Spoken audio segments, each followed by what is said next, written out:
Philippe, Nana went away and got 2 assists for Holland under 21s. There's been a lot of excitement amongst the support of what they've seen of him, and I think maybe a push for him to get some start in the team. How do you enjoy that challenge when you've got players in that kind of form and fitting them into the team? Yeah, that's what we want, and we want a lot of challenges. I want a lot of headaches this season. I hope I have a lot of headaches with making decisions, when to use what player, because that will only benefit the team. And Nana is pushing in that way, clearly. In the training with the national team, also the minutes he took here. So if players keep on pushing longer term, they will get their minutes. On Oscar Cortez, we spoke last time and you said it was going to be a bit more long term.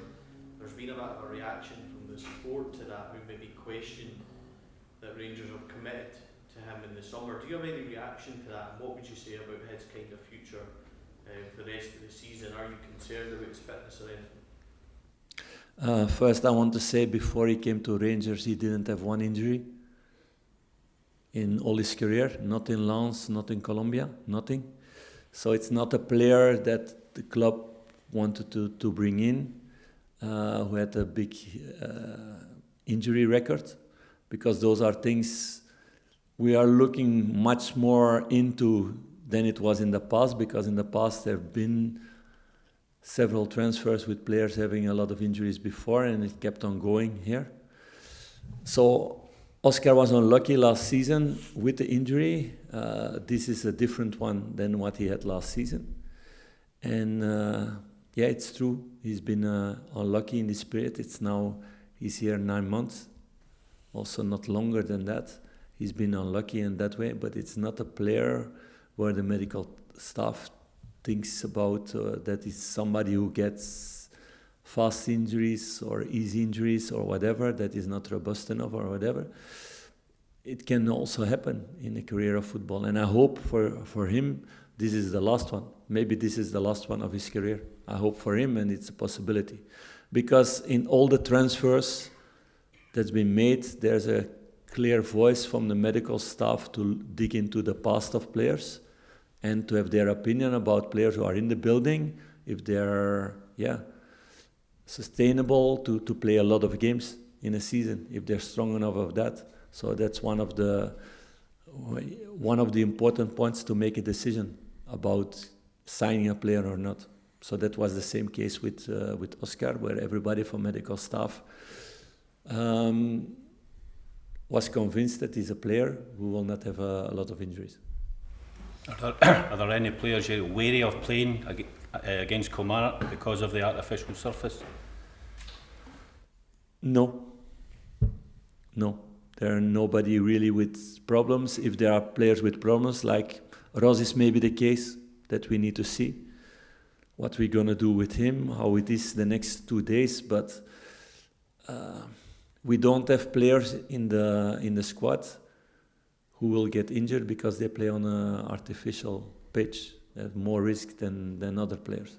It's not the case. Or you have a bad experience in that way from the past. How disappointing is it to you that you don't have Hadji available for the next few games after so long without? No, I don't think about disappointments about this or that or all these excuses, and I focus on the guys who are available and to try to get the rest back as fast as possible in the best possible way. So that means also with Hadji now to use this time, these 2 weeks, to train really hard and get minutes also with the second team to gain rhythm, but also train really hard like in the preseason and to use this period in a positive way. So I'm into that for every difficulty that is along the way. Philippe, see, we were talking about your last 12 months. How challenging, if you compare your coaching career, has this 12 months been? And the scrutiny that comes with all that, has it been a step up? What scrutiny? Well, the kind of intensity you've got in Glasgow, the media. Oh no, I don't know if you know the French media or the Belgian media. It's not big difference, boys. Really. Don't worry about that. No. But a lot of things happen in the club. that I didn't expect 1 year ago. Yes, I know. So we look forward to make things better. Has that made it particularly challenging then? Is it the most challenging season that you've had? You had to deal with all these? No, it's difficult to say because it's not the end of the season yet also. So I had really challenging things along the way.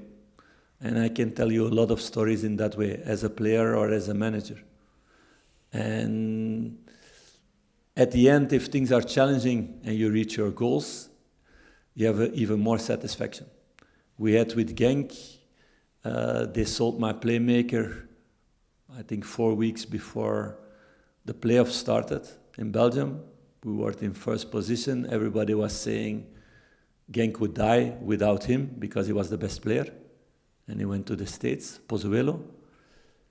I could not stop that because he had a clause in his contract in that way that he could leave every moment for an amount. So I could not stop him anymore, and he could earn 5 times more than he was earning in Genk. So I had a lot of talks with him, but I could not convince him. So everybody thought it was finished with Genk that moment, without a playmaker. And then the last game before the playoff starts, the guy who would replace him, who was playing at the number 8 position, Marinovsky, get a red card.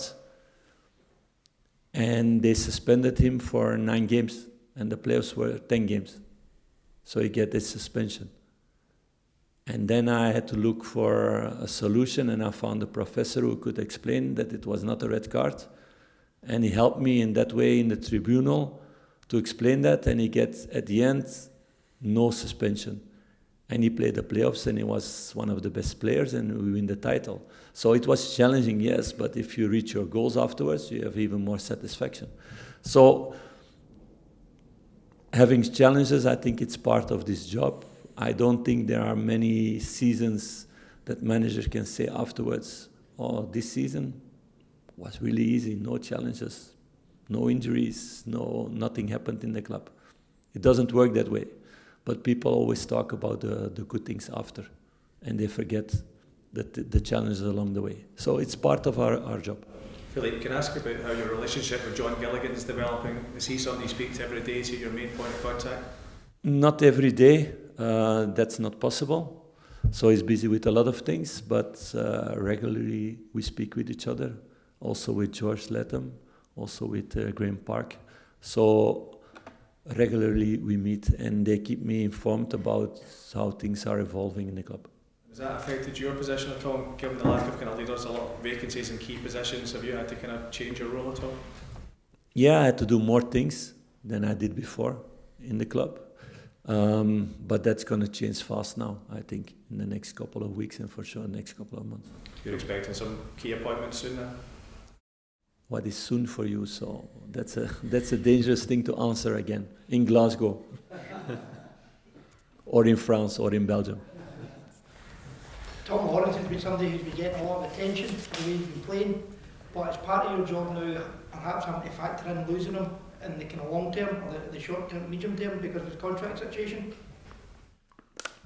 Yes, I know that. So we need to solve that before the end of the season, what we're going to do with that.